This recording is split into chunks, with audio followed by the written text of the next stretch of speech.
Hello, everyone. My guest today is Kevin Dawidowicz. He is the founder and president of a company called CoachMePlus, built around a simple idea, helping coaches and athletes work together to achieve their fitness-related goals. They serve a range of fitness-minded professionals, from personal trainers to gym owner to professional sports coaches and military human performance specialists. Kevin, you ready to take us to the top? Yeah, let's get going. All right. If folks want to follow along, it's CoachMePlus.com. Now, would you consider this a software as a service tool? It is. And the way we started was more of an enterprise service. But over the past year and a half, we've moved into a set of packages that are available to basically any kind of gym owner that might be interested in getting the same type of service that the professional sport teams have used at a much reduced cost and a smaller package that's served as a typical software as a service model. And who's paying you? The sports league, like the New York football team Giants, or is it the actual individual athletes? It's funny you mentioned the New York football Giants. Yeah, they were a customer of ours for a couple of years, but they are the customer on the enterprise level. On the gym level, it's the personal trainer or the gym owner that's the customer, and we try to serve their needs. Right, like the main goal is really to connect the athlete and the trainer so that they can achieve their fitness goals. There's no relationship that's more successful than that. So when those two join together to go after the same goal, we see much greater success than an app or a trainer alone.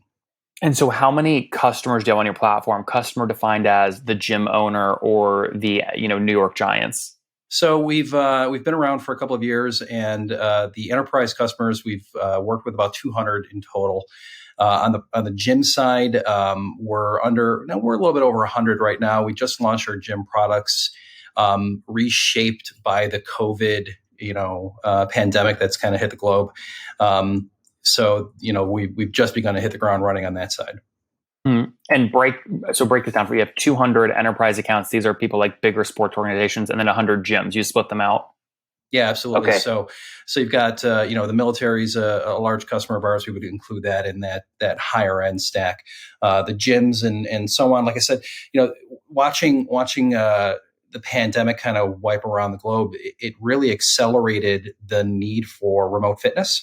A lot of gym owners had to shut their doors, and for them to do that, they needed a way to maintain their revenue and maintain their connections with their clients. And that's been the big push from our smaller package product over the past couple of months here.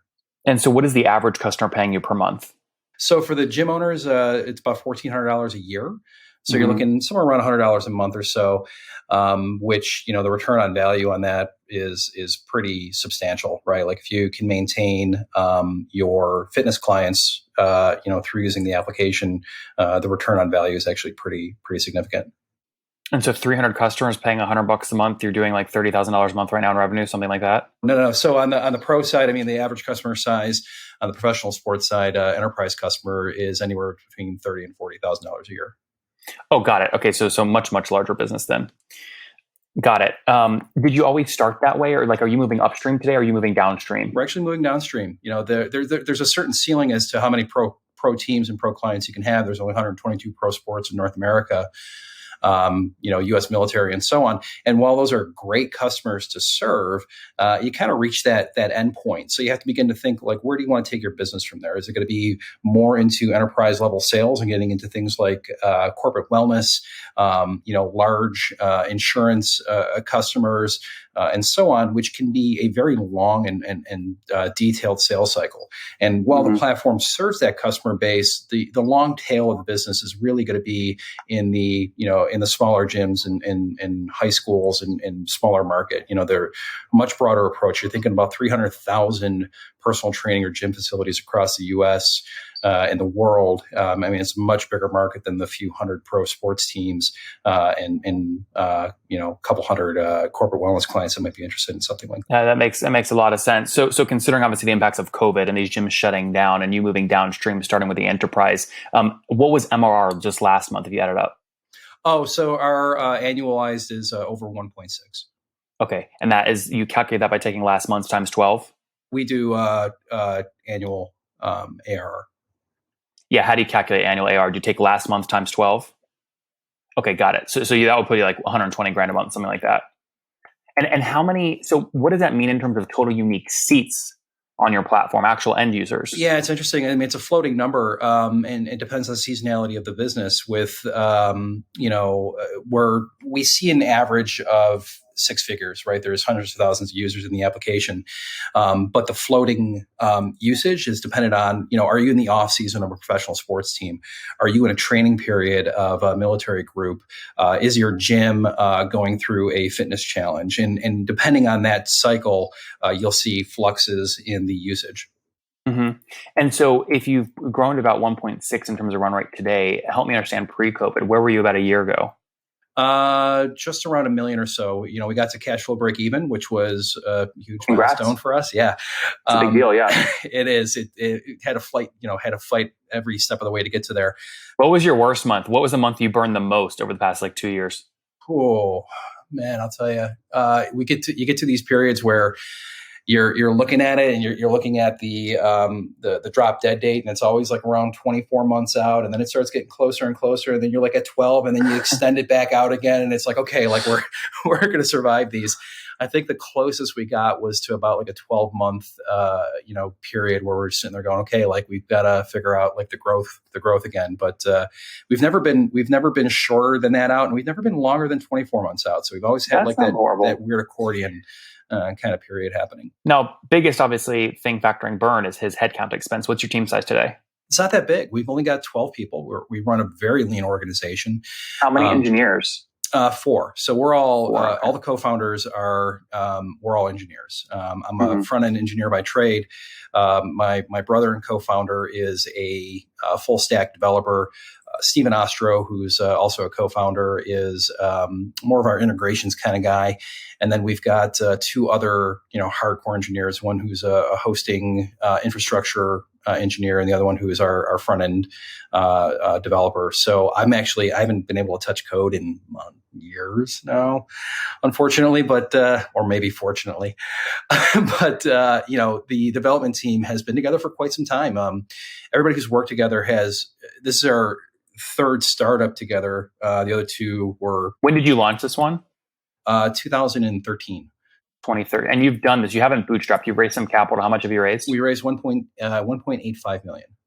So when you raised that first million back in, really it's 600K and then $1 million, but let's talk about it was backwards, $1 million and 600,000. But back in 2013, when you raised that initial $1 million, what were you selling? Was it the same product as you are today? Yeah, it was enterprise software. I mean, at the time we were at 5 or 6 customers on the enterprise level. We had, 3 teams in the NHL, Philadelphia Eagles in the NFL, Oregon Ducks, in NCAA, and that was like the stack, right? We had proof of concept, we had revenue, which was nice, and we were bootstrapping at that time, so we were figuring out, okay, like what do we want to do? We want to grow the pro sports market, and it was sexy, it was attractive, it helps sell the seats. Like people are really interested in understanding or getting involved in professional sports. But what happened was, we didn't realize that the cap was there as much as we had hoped. So we began to bump to that ceiling of the amount of potential customers that we can acquire. There's a lot of global competition. We see a lot of competition out of Australia, out of the UK, some in Canada, and they've kind of like pulled those markets away where we thought there might have been a blue ocean global approach that didn't quite show up. So we began to figure out ways to pivot. One of those directions was going to be into military, and the other direction was going to be in the gyms and high schools, and both have actually played out. So we're pretty fortunate that that's actually worked out for us, because I've seen a lot. So what was your revenue run rate when you raised that $1 million back in 2013? 100K. Okay, got it. So it was really first. No, it was like 60K. I'm sorry. Yeah, it was really small. And that was on a convertible note, or you raised equity? No, we raised equity. Okay, so it was a price. What equity? What valuation did you get back then? 2013. I think the valuation was around 3 million or so. Do you feel like you've grown into that? You've grown past that? You're worth more today? Absolutely. Yeah. What would you value it at today? If we're going for a fundraise, whatever the market will accept. Good answer. What would you put it at though? Best case. It's going to be a $10 million plus valuation. Okay. And it sounds like you're raising now. Yeah, we are. And why is now the right time? So we began to realize that the gym market was going to happen pre-COVID. So we began to, develop a new deck, develop a new presentation, everything else like that in the beginning of the year. And we literally began to hit the roadshow in February. I did a cheddar interview. I was at the NASDAQ. We're talking about our military growth and everything else like that. And then everything shuts down. Yeah. So we put the skids on all of that, making sure are we going to survive this? Is everybody going to survive this? We thought the entire market was going to get wiped out with pro teams peeling back, universities peeling back, and everybody else like that, and gyms getting shut down. But the opposite kind of happened. Everybody kind of stayed put, and the gym market completely shifted right underneath us, which was fantastic for us to have happen. So when I take a look at it now, we've got data to support the idea of the hybrid omni-channel model for a gym. If you have a brick and mortar fitness facility and you're not offering remote fitness right now, you're dead. Yeah, no. Michael, the model makes complete sense to me. Kevin, I totally get that. Yeah, so we've seen that play out, and while it played out, we began to get some data in June and July. Our LTV and CAC numbers started to fill out. We began to. What was CAC? Right now, it's about $700. So our ratio is like 3.6, which is great. You get paid back in 4 months. Yeah, exactly. That's where for a SaaS model, that's where you should be. So we had to have that model mature, and now that it's matured, we can pump marketing dollars into the system and actually pull back the value and actually see that happen. So now it's pour fuel in the tank. Mm-hmm. And where's that money being spent? Ads? Facebook placements, LinkedIn placements, Instagram. We do see a lot of junk posts from Instagram or junk leads from Instagram. I think you see more fitness people looking for solutions as opposed to the professionals, or you might get some. Sure. There's a lot of variation in where we actually see it, but we do have a really fine-tuned profile, and the profile looks like somebody who is running a gym that's also a high performance center. So if you're training kids, you're training young athletes, you're training not only them, but also their mom and dad. That's kind of like the profile that we fit into. And we know exactly where to throw that ad and pull that back. And our lead conversion ratio just keeps And Kevin, sticking to unit economics, what does churn look like in the business? Revenue wise, I think we're at about 7% right now. Monthly or annually? Monthly. No, annually. Sorry. Annually. Okay, got it. So 93% retention. Do you have meaningful expansion revenue? Are you upselling anybody anything? Yeah, we just started the upsell market. We had a few this month already. So we just began the upsell about what are you upselling? 8 weeks. So there's package levels. So your base package, you get some remote fitness and coaching and things like that. But then you start going up packages, and you can start getting into device integrations, wearable integrations, and things like that. So you begin to go from that $1,200, $1,400 up to $2,500 plus. Got it. And that's where you get to $30,000, $40,000 average ACVs. Yeah, when you start getting into $30,000 and $40,000, those are complete enterprise package, complete customization. You get a full dedicated support staff. It's a completely different model. And how much are you looking to raise? We're going to raise between $2 to $3 million. Interesting. And where will you spend that money? Need a new product developer, 2 software engineers, product manager, and lots of conversion. So go ahead, headcount. Sales, yeah, headcount. Very good. All right, let's wrap up, Kevin, with the famous 5. Number 1, favorite business book. Ooh, Nudge. It's not a business book, but it's kind of interesting. Number 2, is there a CEO you're following or studying? It's hard to throw out the Gary Vee, you can say none. The celebrities of celebrity CEO. It's so strange that the celebrity CEO has become this thing, but there's nobody that I'm like. Great. Number 3, what's your favorite online tool for building a business? Give me 1 second. Let me pull it up. I'm going to say that I use on a daily basis. I use Suite CRM on a daily basis. It's a free CRM tool we just modified the hell out of. Number 4, Kevin, how many hours of sleep do you get every night? Sleep at night, 3, 4. Yep. On a good night, 5. That's not healthy at all. No, I've got two babies under 2. So okay, fair enough. So married with 2 kids. And how old are you? I'm 44. 44. Last question. What's something you wish you knew when you were 20? Invest in Bitcoin.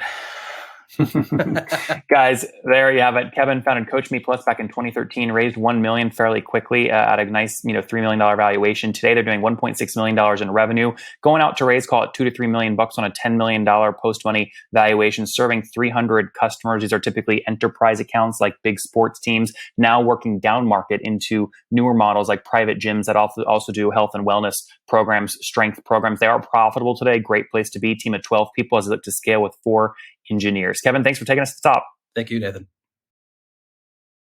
One more thing before you go. We have a brand new show every Thursday at 1 p.m. Central. It's called Shark Tank for SaaS. We call it Deal or Bust. One founder comes on, 3 hungry buyers, they try and do a deal live, and the founder shares back-end dashboards, their expenses, their revenue, ARPU, CAC, LTV, you name it, they share it. And the buyers try and make a deal live. It is fun to watch every Thursday, 1 p.m. Central. Additionally, remember, these recorded founder interviews go live. We release them here on YouTube every day at 2 p.m. Central. To make sure you don't miss any of that, make sure you click the subscribe button below here on YouTube, the big red button, and then click the little bell notification to make sure you get notifications when we do go live. I wouldn't want you to miss breaking news in the SaaS world, whether it's an acquisition, a big fundraise, a big sale, a big profitability statement, or something else. I don't want you to miss it. Additionally, if you want to take this conversation deeper and further, we have by far the largest private Slack community for B2B SaaS founders. You want to get in there. We've probably talked about your tool if you're running a company or your firm if you're investing. You can go in there and quickly search and see what people are saying.